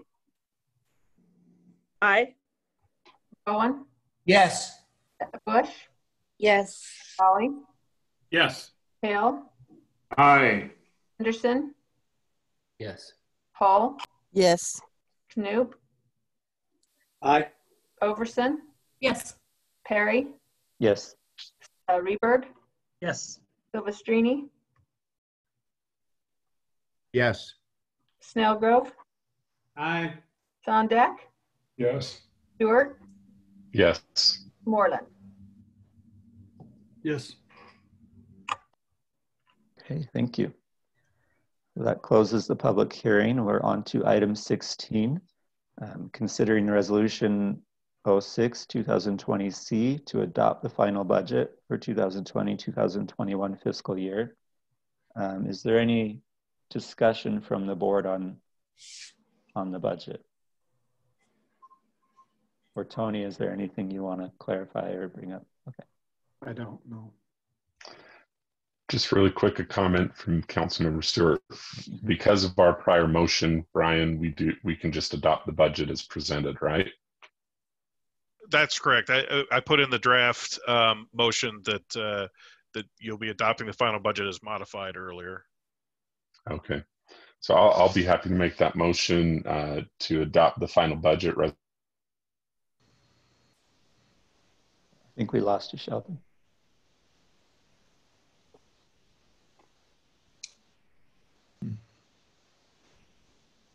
Are you still there, Councilmember Stewart? No. If he's not, Mr. Chair, Jeff Silvestrini, I'll make the motion to adopt the 2021 budget as we previously modified it. Councilwoman Hall, second. Okay. So we've got a motion by Mayor Silvestrini and a second by Councilmember Hall. If there's no discussion on that motion, looks like Sheldon's back. Sorry, looks like we lost you for a minute. Yeah, yeah. That's using dual band.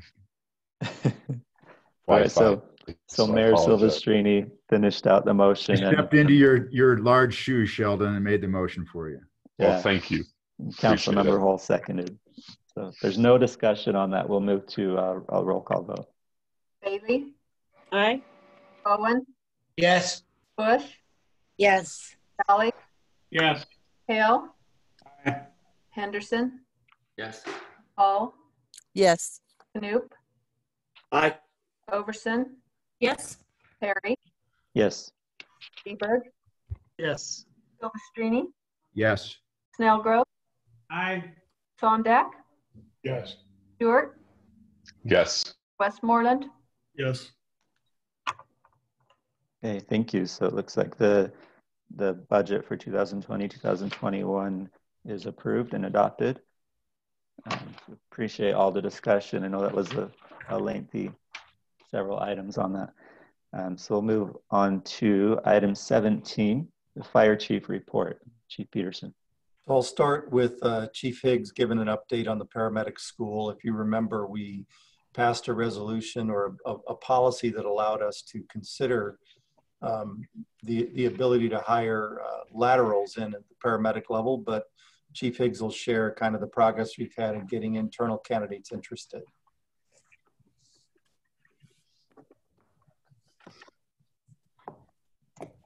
Get myself unmuted there. Good morning, Chair Perry and board members. Thanks, Chief, for that introduction.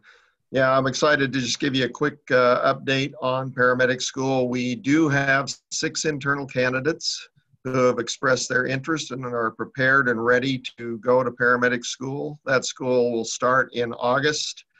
It's a 2-semester program down at Utah Valley University, so we're excited for that internal interest. As the Chief mentioned, we had been exploring and developed a policy that would have allowed us to do a lateral hiring so we could hire paramedics from outside the organization if there was not internal interest. We are not going to have to do that, which I'm glad that we've got the internal interest.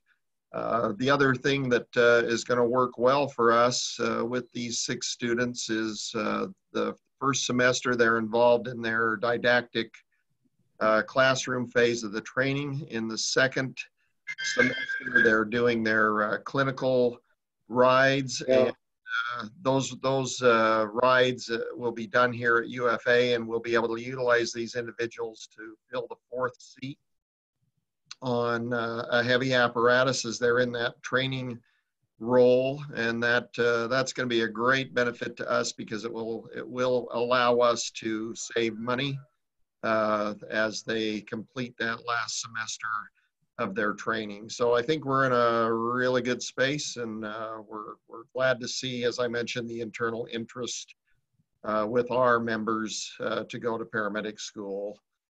Do you have any questions of me on that? Thanks, Steve, very much. Yeah, thanks, Chief.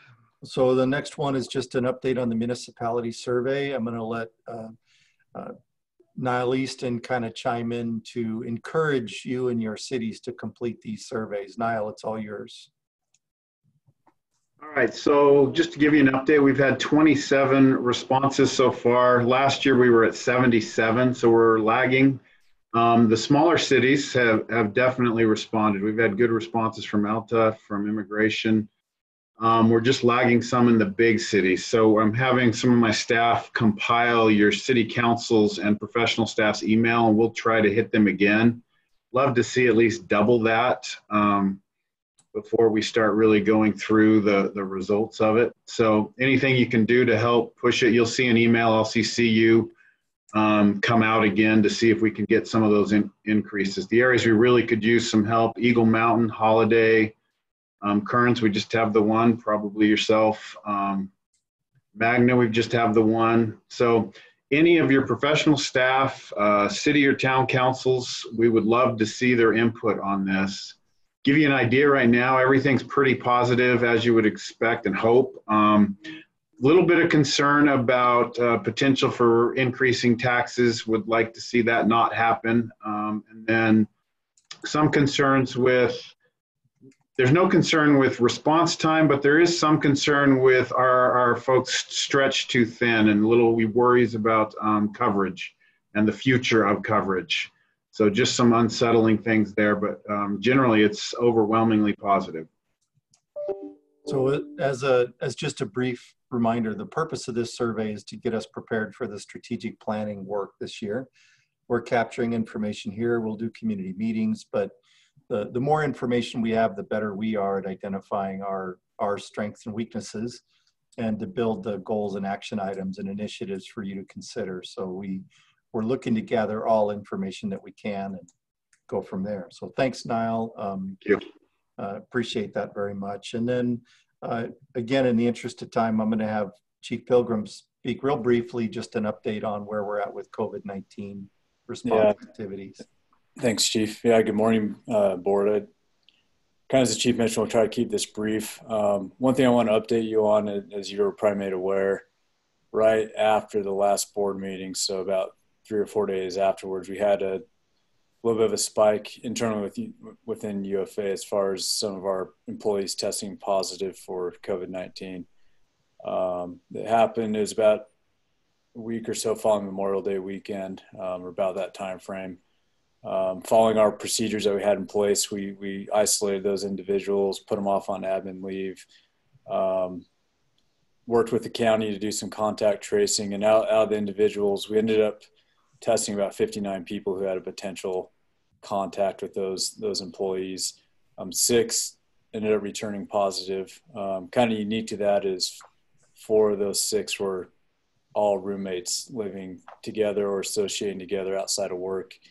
And one of them came to work not feeling well, and 2 other crew members not related to these guys living together and ended up getting it potentially here at the workplace. And so we exercised the procedures that we've had in place for several months to take care of our employees, especially with the isolation, and make sure that we minimize the spread to other individuals, both here employees and patients that we come in contact with. And so that ended up being pretty successful. And one Saturday, we ended up doing a drive-through testing clinic at one of our stations where we tested about 49 people.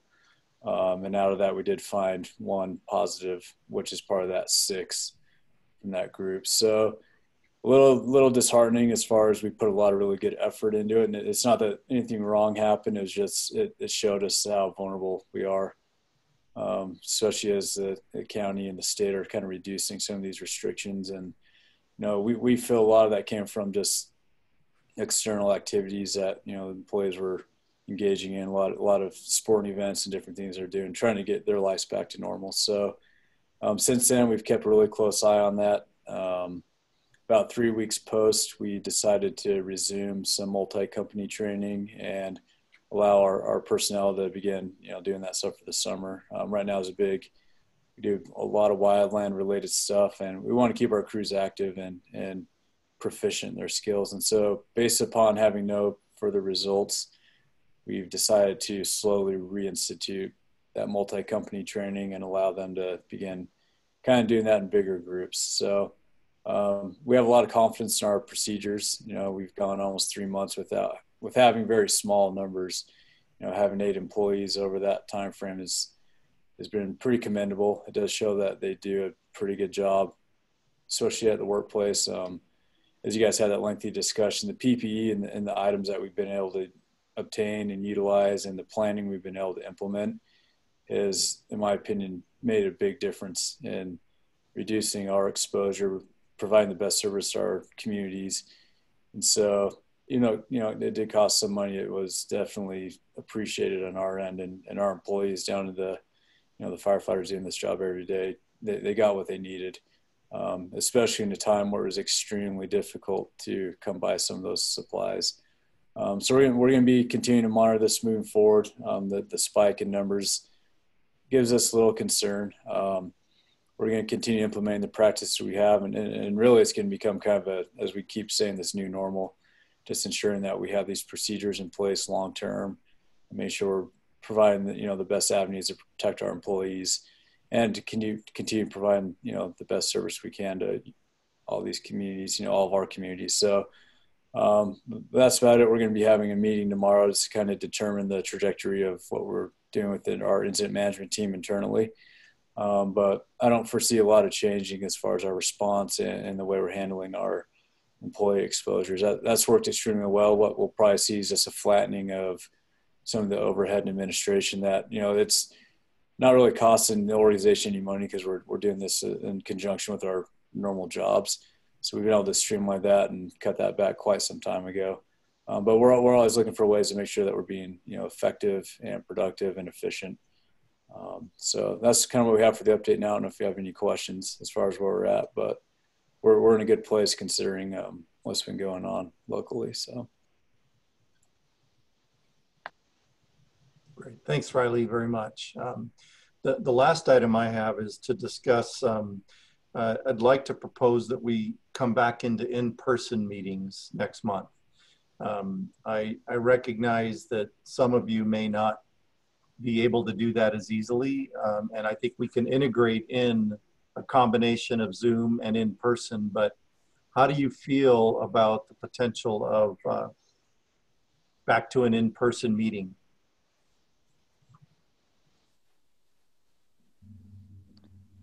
So Chief, I'll just say I'm in favor of a move back to in-person. I know we've discussed this, and we've discussed that precautions would still be in place in the in-person meeting.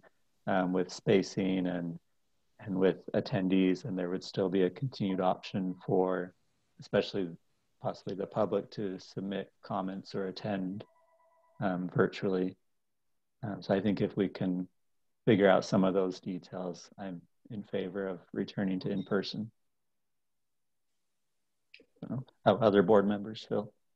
Chair, Mayor Knoop, I fully support that. I think it's a good thing. I think our staff can make sure that it's safe and we can all get back to face-to-face. Mr. Chair, I would not agree with that sentiment. Indoor meetings are not a good idea at this time until there's a vaccine. And having been part of task forces at the university and a National Science Foundation task force piloted by people at MIT, I would not be in favor of that, and I would not want to attend. Mr. Chair, I would have to watch right now. Our numbers, we're having several spikes out here, and we've been identified as a hot spot. So at this time, I couldn't commit to that in-person meetings. Yeah, this is Trish at Magna. We're very high in numbers as well, and I'm a vulnerable age, and so I would probably prefer to stay at home and participate via WebEx or Zoom, whatever the board decides. Thank you. Mr. Chairman. Go ahead, Richard. Based on board decision,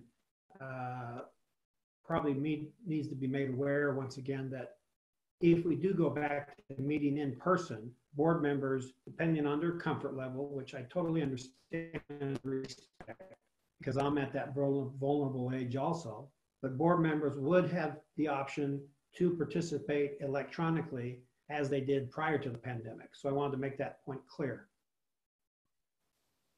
That's probably what I would do too. I would just participate electronically. Mr. Chair, I'm happy to offer my perspective. As much as I enjoy socializing with all of you, I am rather enjoying the efficiencies and the cost savings, avoiding the commute, but happy to do it as much as makes sense. So, but yeah, there's some efficiency side of it too that I'm enjoying. Since there are only going to be 3 of us coming, I'll come. Well, this is Councilmember Stewart. I personally am fine coming to regular meetings as well. July is a tough month for a lot of people though too, so I don't know if we resume in August. Mayor Overson, I'm happy to meet again in person. Thank you, Mayor. So I'll share that some of the work that I've asked our IT and Patrick to work on is, if you picture the big arc with everybody there, instead of one camera looking at everybody, we'd end up with 3 cameras on each of the groups. So there's not more than 5 or 6 people per camera, and then 1 camera to the audience. And then if you're participating, you'll be able to see everybody in smaller groups. And I think our goal is to make it possible for those of you that want to participate remotely can do that more effectively. Today, in the past, if there's only 1 or 2 of you remotely, it's very difficult for you to be engaged. And like Mayor Westmoreland, we'd like, if you're going to stay at home, which I understand, it's a long drive, I want to make it to where you can effectively engage. And we may end up even putting a screen at a chair for you that makes it easier to communicate and make that fit better. It's easier here if everybody's individually on a screen than it is if there's one screen with 16 people and another with 5, right, individuals. So we're working on that technology, and we can try that in July. Those of you that can come, we'll do all the health checks. We'll keep the spacing. We'll encourage our employees to come into this as an attendee in the webinar as opposed to in person. which would allow general public to have access into the meeting should they come. And that should help reduce the amount of space inside and allow us to protect that piece. I don't think I'd do it if we didn't have the health check and the options for that as you enter this building. But we want to respect both the personal decision that you would make and see how that flows back in. My concern is I would absolutely love to come back. I don't want to risk any of your health just because we've been identified as a hot spot. So I certainly don't want to risk any of you if something were to happen to me or anything like that. But yeah, we're seeing too many spikes out here. I wouldn't feel comfortable if I were to bring that to any of you. So I just think until my numbers go down, I'd feel more comfortable staying clear from you, all of you. So yeah, and it sounds like, I mean, it may be kind of roughly half and half for board member attendance in person versus virtual, from the ones that we've heard from. Well, we'll set it up and be respectful even moving forward long term. We'll keep working this through until we. I think this has been reasonably effective, and I think that we can move to keeping it effective and take advantage of the technology that we've all been kind of thrust into for now. So we'll schedule it, and we'll totally respect everybody's decisions and make sure that you can effectively participate. Thank you, Chief. I don't believe we have any need for a closed session today. So we will thank everyone again for their patience. And this has been a longer meeting today. So appreciate all the comments and discussion. And we'll look for a motion to adjourn the meeting. Jeff Silvestrini, so moved. Stewart, I'll second. Okay. Thank you. And remind me, do we need the roll call on this to adjourn? You can do a voice vote. Anybody who wants to say nay can say nay. How about that? Okay. All in favor of adjourning? Aye. Aye. Any opposed? Okay. Thank you, everyone. We'll adjourn the meeting and move on to the service area meeting.